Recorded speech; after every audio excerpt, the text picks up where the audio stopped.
구름이 떠돌고 물이 흐르듯 바람 메고 떠나는 운수 행각. 산문 밖을 나서 인연을 따라 온갖 행을 닦는 일을 만행이라고 합니다. 선화를 통해 부처님의 말씀을 전하는 성각 스님은 지난 10여 년간 스승의 말씀에 따라 만행을 떠났는데요. 그곳에서 만난 인연과 얻은 깨달음은 무엇인지 따라가 보겠습니다.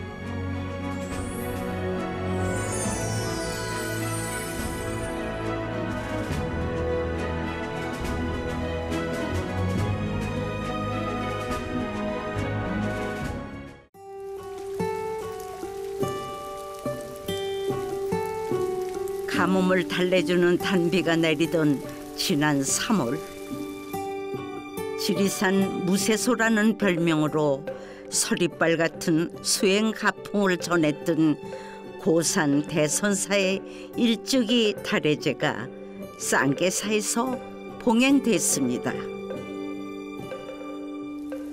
제가 신도에게는 자비로웠고 출가 수행자에게는 엄격했던 우리 시대 최고의 선지식. 성각 스님도 고산 큰 스님의 제자로 추모식에 자리했습니다. 큰 스님은 떠나셨지만 그의 가르침과 수행 가풍은 오롯이 제자들의 가슴에 남아있겠지요. 남해 바다 최고의 높이를 자랑하는 망운산 자락엔 중생들의 무심처 망운사가 있습니다. 망운사 주지인 성각 스님, 스님은 선화를 통해 30여 년 넘게 구도의 길을 걷고 있는 선화승입니다. 지난 2013년엔 부산시 무형문화재 선화 제작부문 기능 보유자로 지정되셨습니다. 붓끝을 통해 깨달음을 전하는 선화. 성각 스님의 선화에는 고산 큰 스님의 가르침이 녹아 있습니다.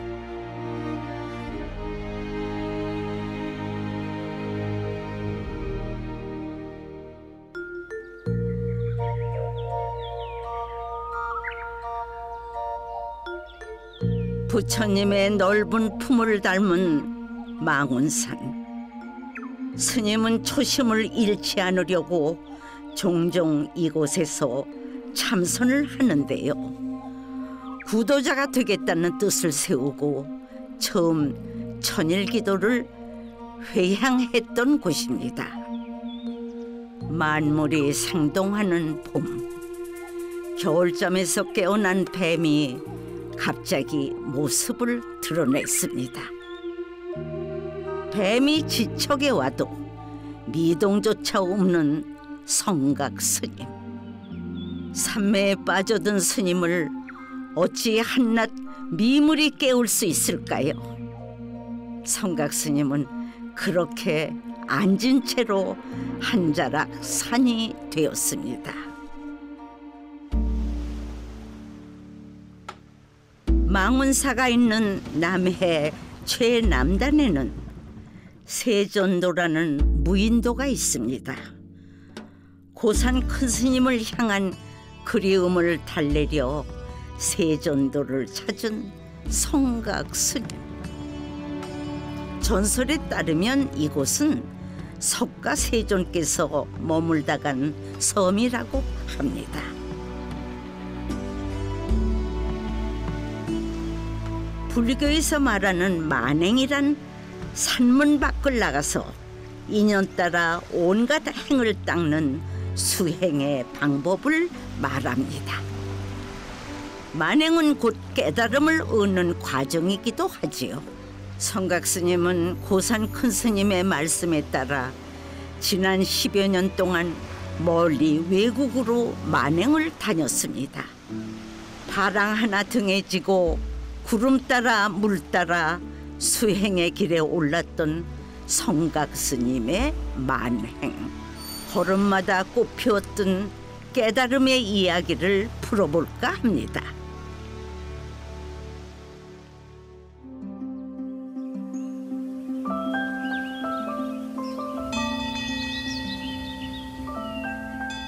선의 궁극적인 목적은 견성성불, 즉 본성을 깨달아 스스로 부처가 되는 곳에 있습니다. 성각 스님은 쌍계총림 방장이셨던 고산 큰 스님의 법제자로 선수행의 맥을 이어오고 있는데요. 지난 2014년 은사인 고산 큰 스님의 생신을 앞두고 문안 인사를 드리고자 성각 스님이 쌍계총림을 찾았습니다.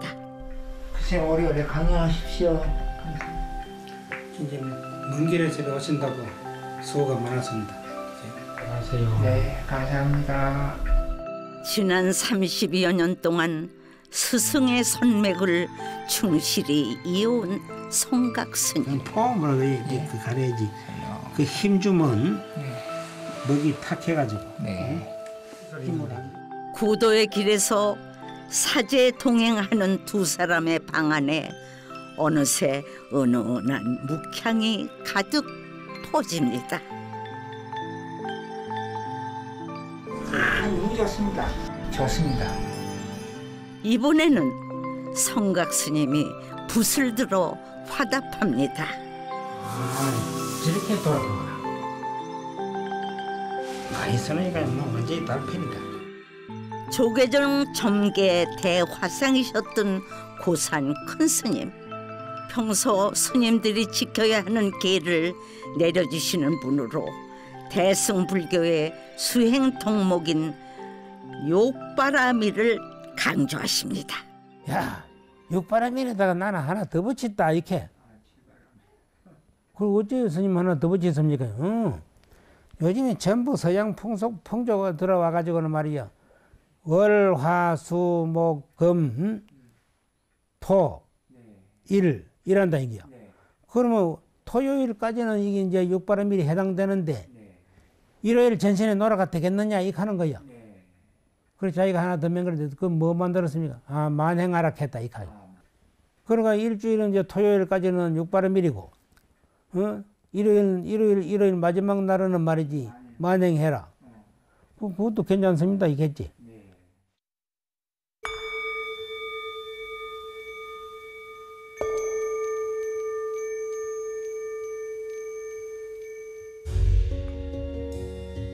두 글자를 가슴에 품고 돌아온 성각 스님. 스님은 선화를 그리는 것에만 머물지 않고 학문적인 연구도 병행하고 있는데요. 제가 선화 역사를 이렇게 공부해 나가다 보니까 옛 조선 시대에만 해도 우리 조선 통신사의 김명국 하원이 일본에 가서 새로운 스타일의 달마도를 선보여 일본 선문화에 큰 영향을 끼쳤다고 합니다. 그래서 저는 김명국 하원이 갔던 옛길을 되짚어 일본의 선화 만행을 떠나고자 합니다.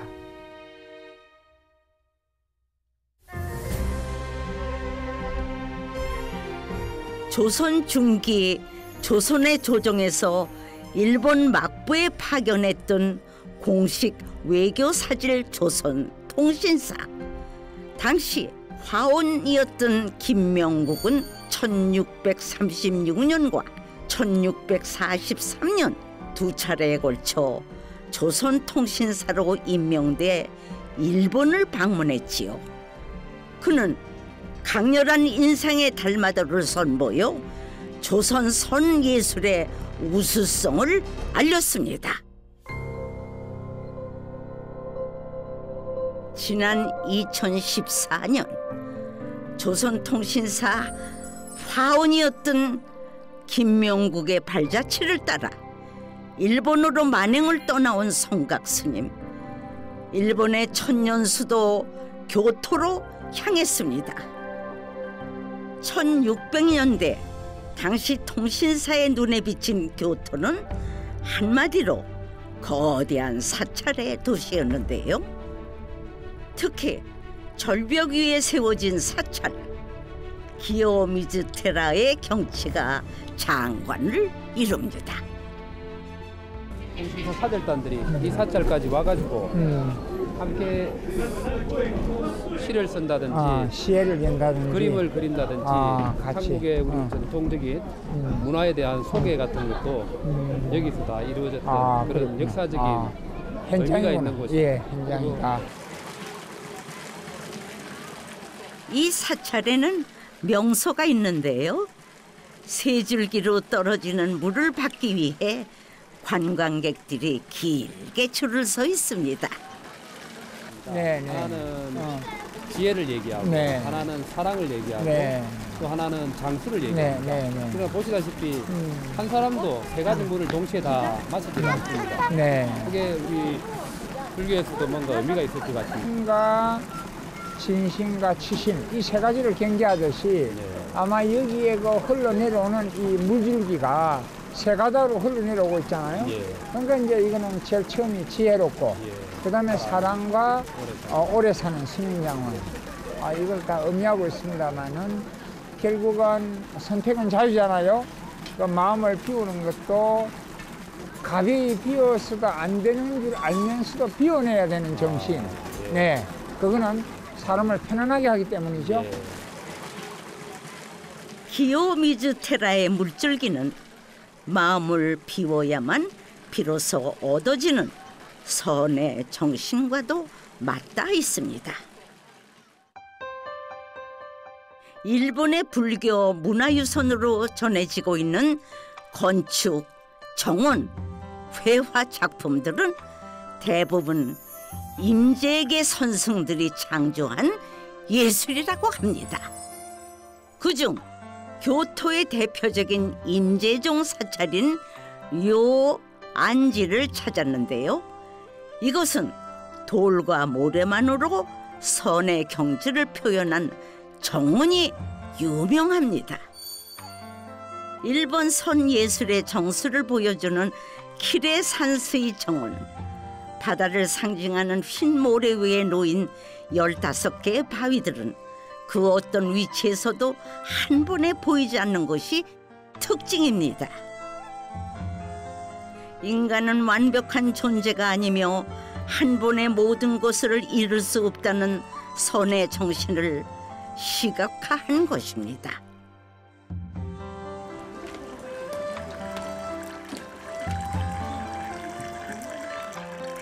오유지족. 남과 비교하지 말고 오직 자신에 대한 만족함을 알라는 선의 가르침이 메마른 세상을 적셔주는 것 같습니다.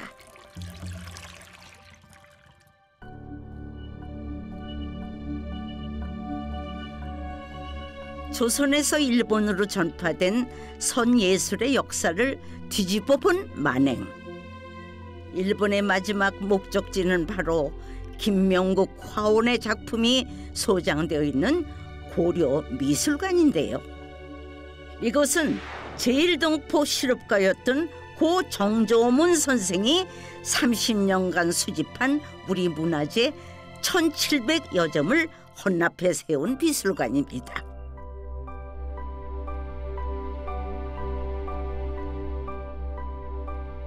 일본 내에 흩어져 있던 한국 유물들을 모아 미술관에 건립하기까지 정조문 선생의 집념이 고스란히 느껴집니다. 이곳에는 달마도의 대가로 알려진 김명국 화원의 백로도가 보관돼 있습니다. 드디어 바다 건너 일본 땅에서 김명국 화원의 작품과 마주하게 돼 있는데요. 드러나듯이 우리가 하얀 백로가 뭔가 이 자신에 찬 아주 희망과 또 자신감과 당참을 그대로 이 하늘을 보면서 당당한 자기의 어떤 위상을 드러내고 있는 그런 장면을 묘사하고 있습니다. 이게 아마 조선 머나먼 타국에서도 우리 문화재를 아끼고 사랑한 고 정조문 선생. 그의 정신이 이어지길 바라며 스님이 자신의 선화를 미술관에 기증하는데요. 붓다이 사유하고 있는 그런 모습에 선의 진수를 찾아 떠난 일본에서의 만행을 이렇게 마무리합니다. 일본 만행을 마치고 돌아온 성각스님은 부산 시립미술관의 초대로 선소화 특별전을 열었습니다. 2014년 한 아세안 정상회의를 기념해 마련된 자리였는데요. 은사 스님인 고산 큰 스님의 법어로 전시회의 시작을 알렸습니다. 뿐만 아니라 논문집 선예술 그 본질과 전개, 성각스님의 선화를 읽다, 성각스님의 선묵전 30성상회고 등 3권의 출판 기념회도 함께 진행됐습니다. 성각스님은 지난 95년부터 지금까지 수십 차례 전시회를 열고 있는데요. 선화를 통해 많은 사부 대중들이 깨달음을 얻었으면 하는 바람에서입니다. 불자인 저도 성각스님의 선화 전시회를 자주 찾았죠. 항상 밑에 사람의 입장에 서셔서 바쁜 속에서도 열심히 예술을 좋아하시는 우리 성각스님의 선서화전을 저는 굉장히 좋아해요. 영원히 스님으로서 뿐만 아니라 선서화의 대가로서 정말 영원히 남을 수 있는 분이 됐으면 좋겠습니다. 네. 2015년 성각스님은 신도들과 함께 태국 방콕으로 출발했습니다. 태국은 국민의 92%가 불교를 믿고 있어 불교의 나라로 불리는데요.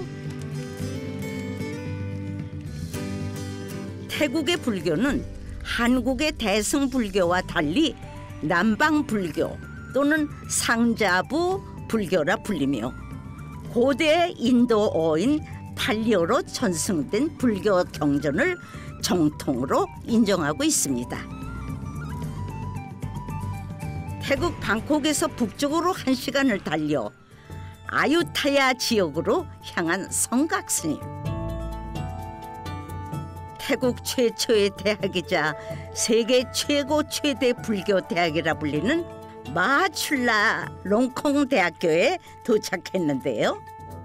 130년 전통을 자랑하는 마하출라 롱콩 대학교는 스님과 평신도들을 대상으로 불교뿐만 아니라 다양한 분야의 학문을 가르치고 있습니다.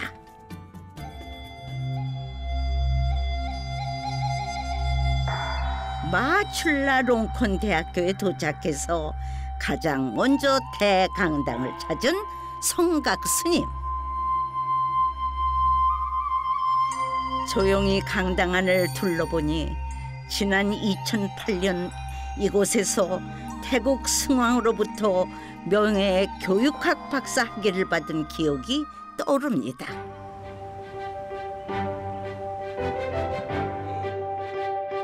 한국에서 찾아온 성각스님과 일행들을 맞이해 총장 스님이 직접 환영의 자리를 마련했습니다. 여기에 대한 감사의 뜻으로 스님이 정성스레 선물을 전하는데요. 성각스님의 선화에 대해 총장 스님의 감상이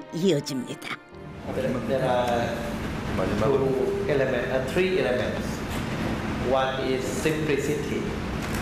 Simplicity, not complicated. It means the lines and everything. Another thing is become one with nature, because nothing much inside you as ego. It reaches you out to the world. So Zen painting direct our mind to the truth, unity, emptiness. 한낮의 소나기가 뜨거운 태국의 열기를 시원하게 씻어줍니다. 빗속을 뚫고 붓다 몬톤에 도착한 성각스님과 일행들. 붓다 몬톤은 불국 정토라는 뜻을 가진 마하출라 롱콘 대학교의 불교 명상교육센터인데요. 해마다 전 세계에서 불자들이 찾아와 이곳에서 밑바사나를 수련한다고 합니다. 2600년 역사를 가지고 있는 밑바사나는 상자부 불교의 수행법으로 30분의 행선과 30분의 좌선으로 진행합니다.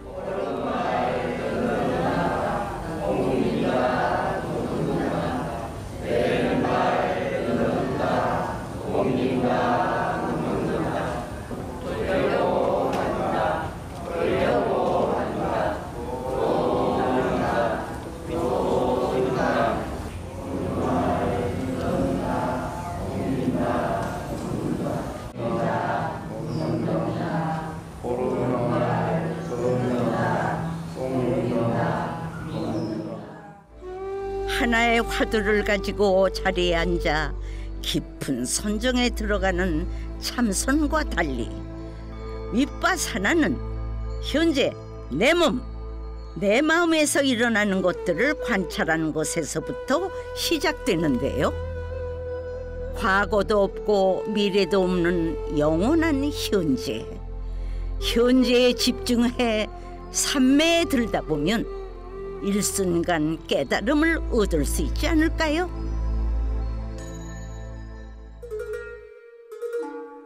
마하출라 롱콘 대학교를 뒤로 하고 태국의 고대 도시인 아유타야를 찾았습니다.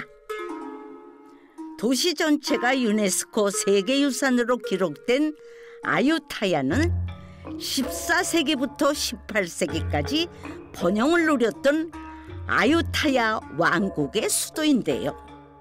불교를 숭배한 왕과 왕족들은 세 군데의 왕궁과 375곳의 사원을 지었지만 18세기 버마군의 침략으로 한순간에 폐허가 되어버렸습니다. 아유타야의 중심 사원이었던 왓프라 마하탑, 아유타야의 번영기에 건설된 가장 신성한 사원이었는데요.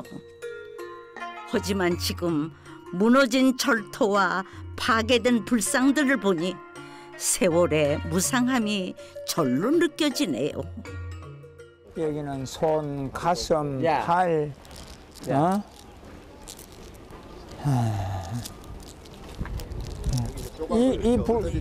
안 모아가지고 이렇게 복원을 했구만. 여기저기 흩어져 있는 걸 다시 이제 주워가지고. 그래도 그 뭐 자태는 근엄하게 그 모습을 갖추고 있다. 폐허 속에 홀로 앉아 온화한 미소를 짓고 있는 석불.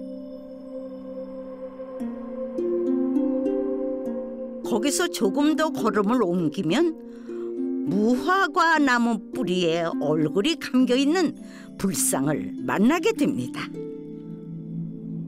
자신의 목을 자른 범아군을 용서한다는 듯 은은한 미소로 사람들을 맞이하는 부처님의 얼굴.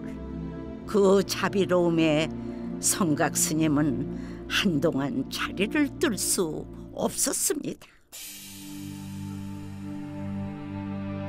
태국은 불교의 나라답게 전국에 걸쳐 3만여 곳의 사원이 있습니다. 그 중에서도 가장 신성시 여기는 곳은 왕궁 안에 있는 왓 프라 깨우, 일명 에메랄드 사원입니다. 태국 만행의 마지막 여정으로 왓 프라 깨우를 선택한 성각스님. 국왕이 제사를 지내는 왕실 수호 사원이기에 영상 촬영이 금지되어 있지만 마하출라 롱콘 대학교의 협조를 받아 특별히 그 모습을 카메라에 담을 수 있었습니다. 사원 입구에 들어서면 가장 먼저 3개의 탑이 눈에 들어옵니다. 부처님의 가슴뼈가 안치된 스리랑카 양식의 황금탑, 프라시 라따나 체디, 라마 1세 때 지어진 화려한 외관의 도서관 프라몬토, 그리고 캄보디아 양식의 탑 프라샷 프라텝 비돔까지 태국을 대표하는 사원답게 전 세계에서 수많은 관광객들이 찾아오고 있습니다. 왓 프라 깨우의 에메랄드 사원이라는 별명이 붙어진 이유는 법당에 안치된 에메랄드 불상 때문인데요. 태국에서 가장 신성하다고 손꼽히는 에메랄드 불상은 1년에 3번 국왕이 직접 불상의 옷을 갈아입힌다고 하네요.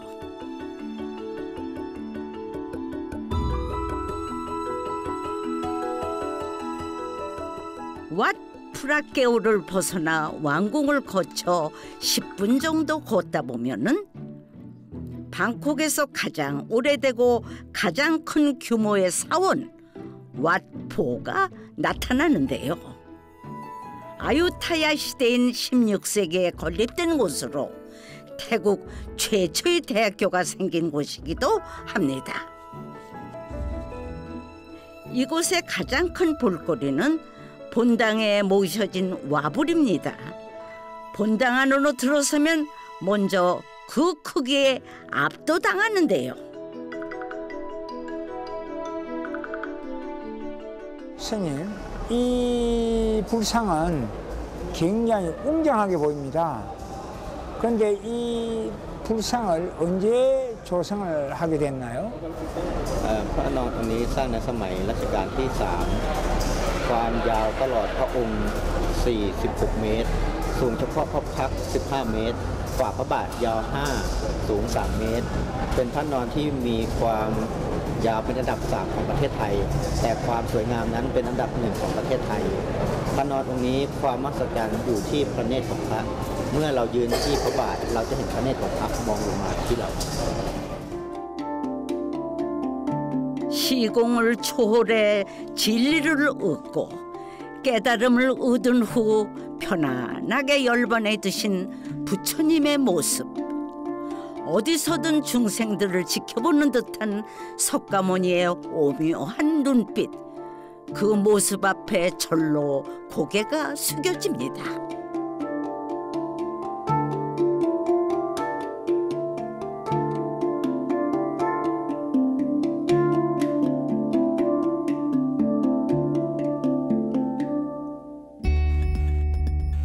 태국에서의 만행 이후 성각스님은 고산 큰스님을 모시고 선묵 특별전을 열었습니다. 성각스님의 작품은 물론 고산 대선사의 선필, 20여 점이 함께 선보였는데요.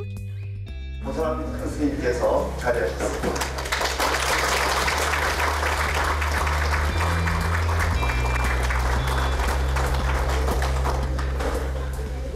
본래부터 손재주가 있는지 말이야. 아주 뭐 한번 본 것은 다 하더라고. 그래서 이제 좀 칭찬을 조금 한마디 한 게 있는데, 이 성각 제자가 이제 이렇게 붓을 잡고 뭐 사는 것은 미소상을 그렸는데 사람 얼굴을 휙 돌리더니 아주 웃는 모양을 싹 그리는데 말이야. 그리고 지금 고산 회원영사는 내 방에도 그대로 걸어놨어요. 스승과 제자가 함께했던 뜻깊은 순간, 성각스님은 만행을 떠나라는 가르침을 주신 고산 큰 스님이 항상 그립습니다.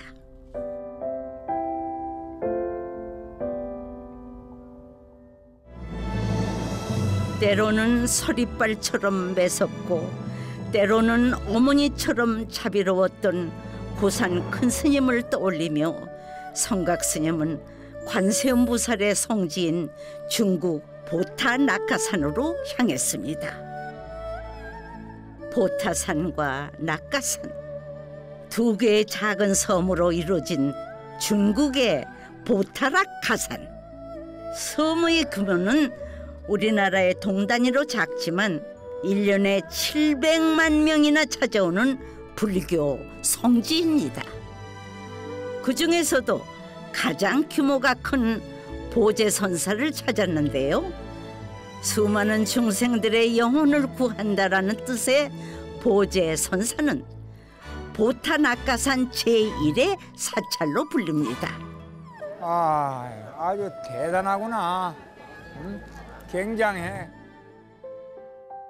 천왕문에 들어서는 순간 부연 용기들로 눈조차 뜨기가 힘듭니다. 참배객들이 저마다 향을 들고 동서남북으로 3번씩 절을 하며 공양을 올리는데요.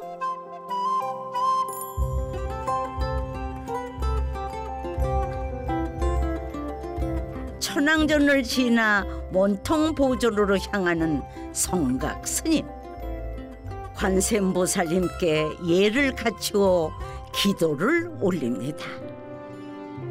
대부분의 사찰에선 아미타 부처를 주불로 모시고 있지만 섬 전체가 관음의 도량인 보타락가산에서는 관음보살상이 주불로 모셔져 있습니다.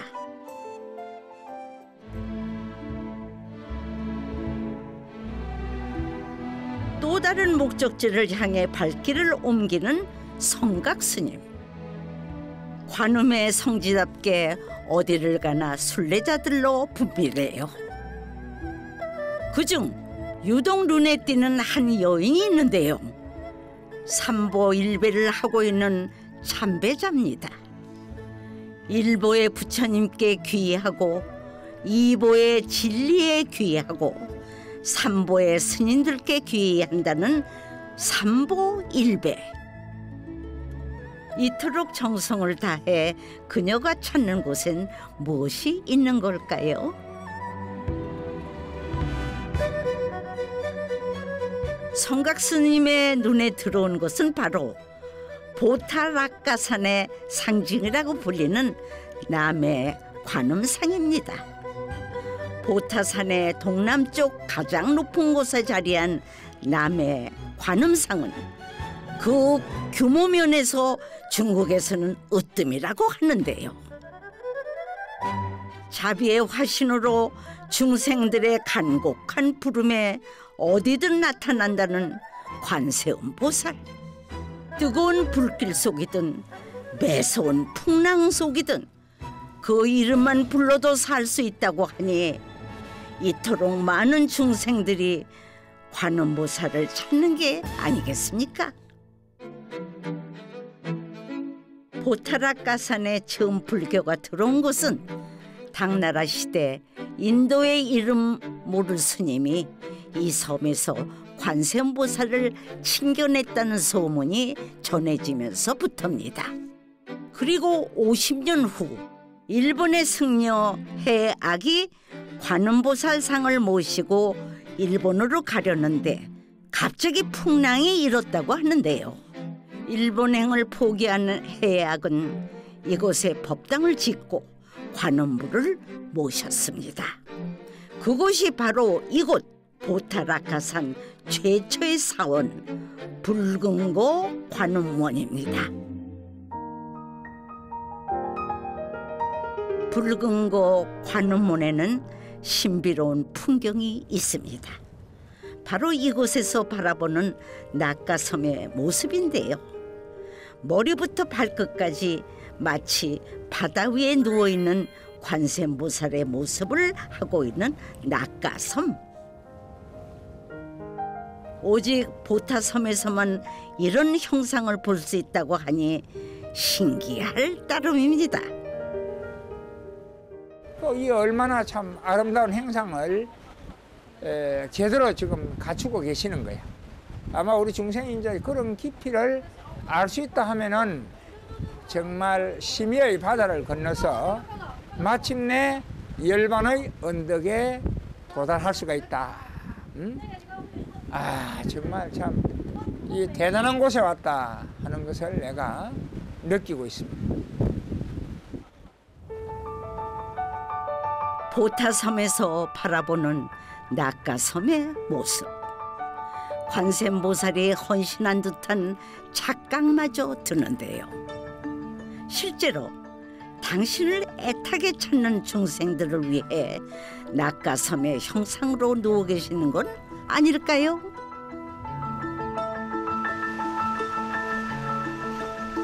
넓고 심오한 선소화의 세계에 자신만의 발자국을 남기고 있는 성각 스님.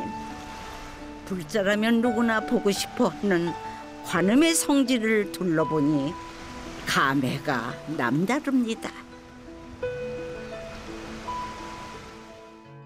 보타 낙가산을 돌아보고 역시 관음보살님의 그런 환한 미소, 은은한 미소, 그리고 적정 그 정면에 들어서 고요히 미소 짓고 계시는 그런 깊은 깨달음이 바로 나에게 있어서 선화를 그리는 입장에서 보면은 굉장히 이 선화를 새로 꽃피울 수 있는 새로운 단계를 도약할 수 있는 그런 큰 길이 아닌가 하는 또 자신감을 가져봅니다. 중국 안희성에는 지장보살의 성지로 알려진 구화산이 있습니다. 보현보살의 성지 아미산, 문수보살의 성지 오대산, 관세음보살의 성지 보타낙가산과 함께 중국 불교 4대 성산으로 불리는데요. 성각스님이 이번엔 중국 구화산을 찾았습니다. 수려한 구화산 자락에 거대한 금빛 동상이 우뚝 서 있습니다. 2013년 세워진 세계 최고 높이의 지장보살 동상. 불상의 높이는 99m, 제작비는 600억 원이 들었다고 하니 그 규모가 놀라울 따름입니다. 하지만 이보다 더 놀라운 사실은 이 동상의 모델이 바로 우리나라 신라시대 왕족 출신인 김교각 스님이라고 합니다. 중국인들로부터 지정보살의 화현신으로 추양받는 김교각 스님. 그는 어떻게 구화산을 상징하는 지장보살로 불리게 됐을까요?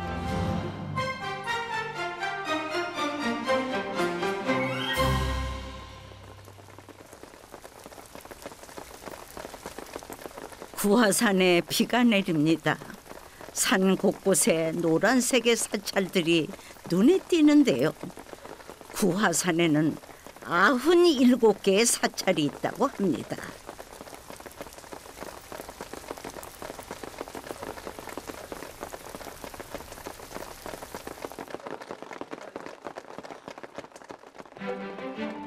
성각스님이 케이블카에 몸을 싣고 구화산에서 두 번째로 높은 봉우리 천대로 향합니다. 천대 입구에 내려서 30분을 더 오르면 천대사가 나타나는데요. 천대사는 김교각 스님의 수행처라고 알려진 작은 동굴을 기념하기 위해 지어진 사찰입니다.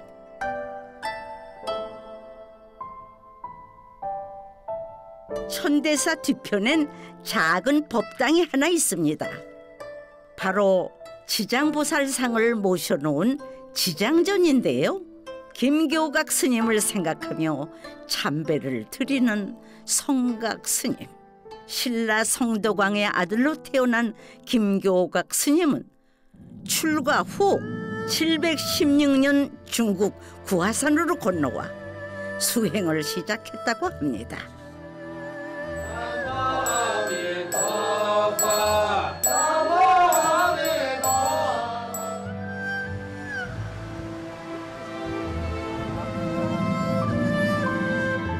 천대사의 뒤편에 위치한 지장고동. 좁은 동굴 안에는 김교각 스님의 모습을 한 지장보살상이 모셔져 있습니다. 속세와 연이 끊긴 이 동굴에서 김교각 스님은 8년 동안 수행을 했다고 합니다. 무려 8년 동안 교각 스님께서 피나는 수련을 통해서 깨달음을 얻고 또 무아의 경지인 삼매의 경계, 우리가 느껴보지 못하는 그런 삼마디를 성취했다는 이런 곳에서 제가 다시 한번 돌아보게 되고 또 지정왕보살님을 다시 한번 또 생각해보는 그런 좋은 계기가 된 것 같습니다. 어느새 비가 그치고 구하산이 수줍게 맨 얼굴을 드러냅니다. 9개의 아름다운 봉우리가 마치 연꽃처럼 생겼다 하여 붙여진 이름 구하산. 시인 이태백이 지어준 이름이랍니다. 가파른 절벽 옆에 서 있는 아름다운 사찰, 고배경대인데요.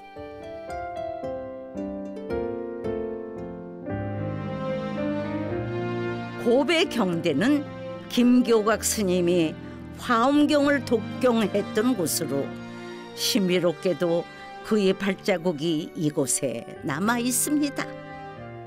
현지 승려의 권유로 조심스레 발을 올려보는 성각 스님. 마음을 다해 향 공양을 올려봅니다. 돌에 발자국이 생겨질 만큼 정성을 다해 독경을 멈추지 않았던 김교각 스님. 구도를 향한 수행자의 간절한 마음이 그대로 전해지는 듯 합니다. 김교각 스님은 99세의 나이로 참선을 하던 중 입적하셨습니다. 습한 기후 속에서도 스님의 시신은 3년 동안 썩지 않았고 그의 유언대로 제자들은 스님을 등신불로 만들었습니다. 그 후 사람들은 김교각 스님을 지장보살의 화현신으로 추앙하기 시작했습니다. 스님의 등신불은 이곳 육신보존 건물 7층 탑안에 모셔져 있습니다. 비록 육신은 남겨두고 정신과 육신, 그러니까 이제 하나의 무여불이다. 무여불, 여여불이다. 여여하다.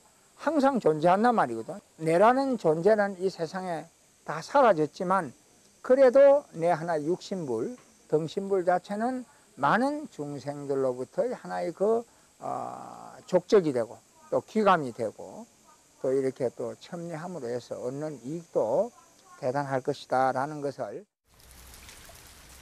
김교각 스님의 행적을 더 따르고 싶은 마음에 거센 비를 뚫고 화성사를 찾았습니다. 이곳은 김교각 스님이 세웠다고 전해지는 구하산 최초의 사찰입니다.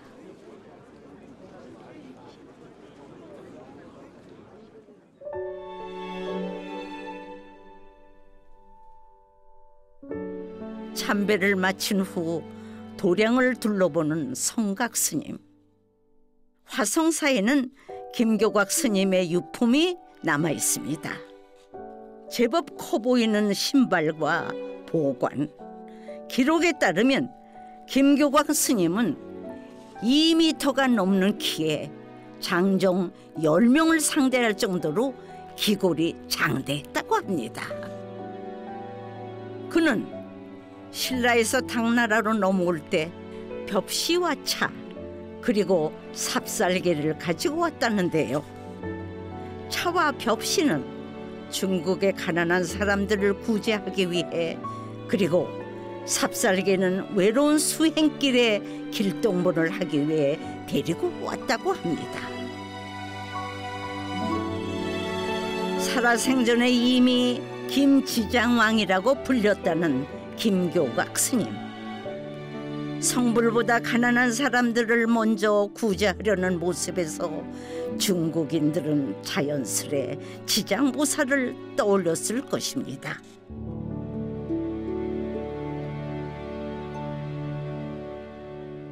다음 날 아침 구하산을 뒤로 하고 3시간을 달려 황산으로 이동합니다. 황산에서는 또 어떤 감동을 받을 수 있을까요? 중국인들에겐 죽기 전에 꼭 한번 가보고 싶어 하는 곳이 있습니다. 바로 황산인데요. 유네스코 세계유산으로 지정될 만큼 절경을 자랑합니다. 72개의 크고 작은 봉우리들이 살아있는 산수화를 보여주는 곳. 천하 비경이라는 말이 무색하지 않은데요.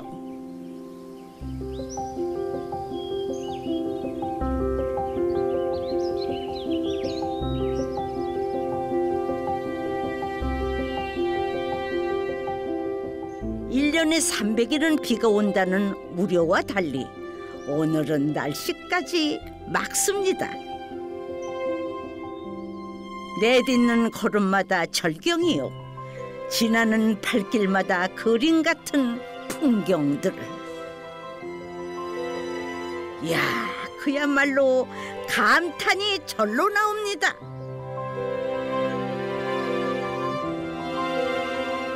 이야, 대단하다.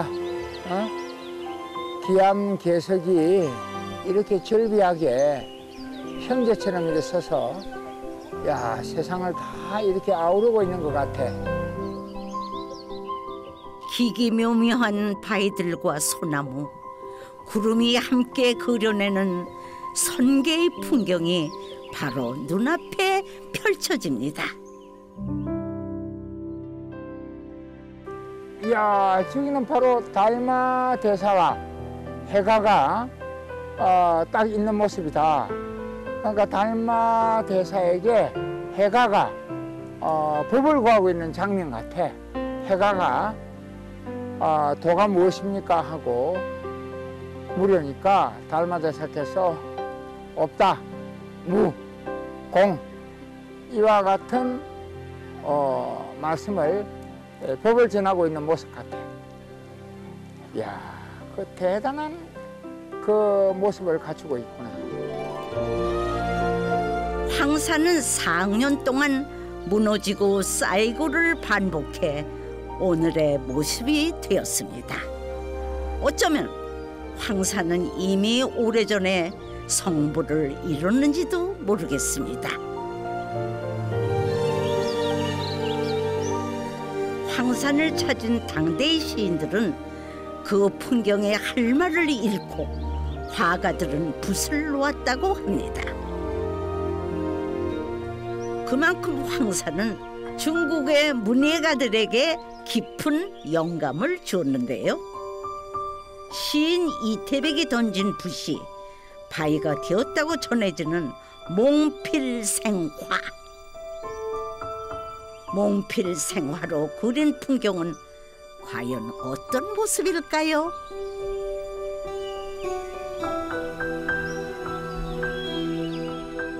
그 몽필생화의 한 붓끝으로 이 황산 전체를 다 이렇게 환핵에 이 선화를 이렇게 다 품고 있는 것 같아.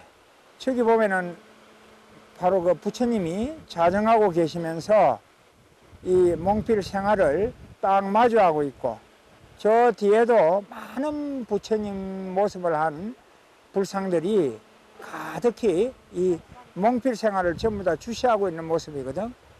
그리 산 전체가 바로 황산 전체를 몽필 생활의 한 붓끝에 전부 다 이 녹아 있다. 이래도 과언이 아니다. 야, 정말 몽필 생화의 붓끝이 물감을 머금더니 어느새 하늘을 붉게 물들입니다. 시시각각 변하는 황산의 풍경을 보니 왠지 나를 한번 돌아보게 됩니다. 산의 모습을 보고 또 나의 모습을 보고 서로 보면은 내가 어떤 모습으로 살아야 할 것인가 라는 것을 깨닫게 되겠죠. 정말 마음을 관조하면서 산을 바라다 보면은 상당한 나 자신에게 깨달음이 있지 않을까라는 생각을 해봅니다.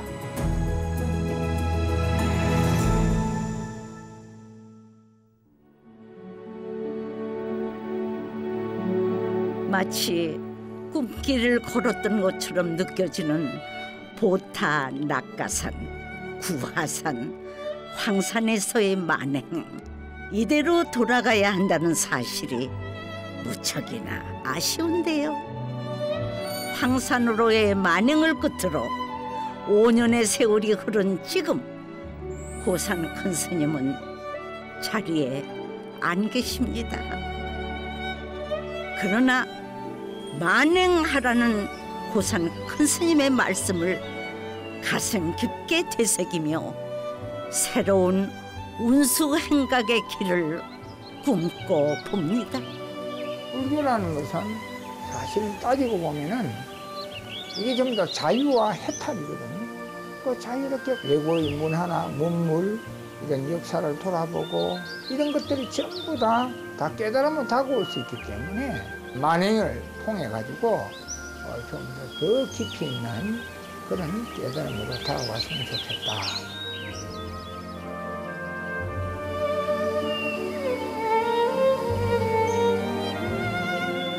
건강이 허락한다면은 제가 움직이는 데까지는 움직이고 또 걷는 데까지는 걸어서 한번 다녀오고 싶은 그런 마음은 가득합니다.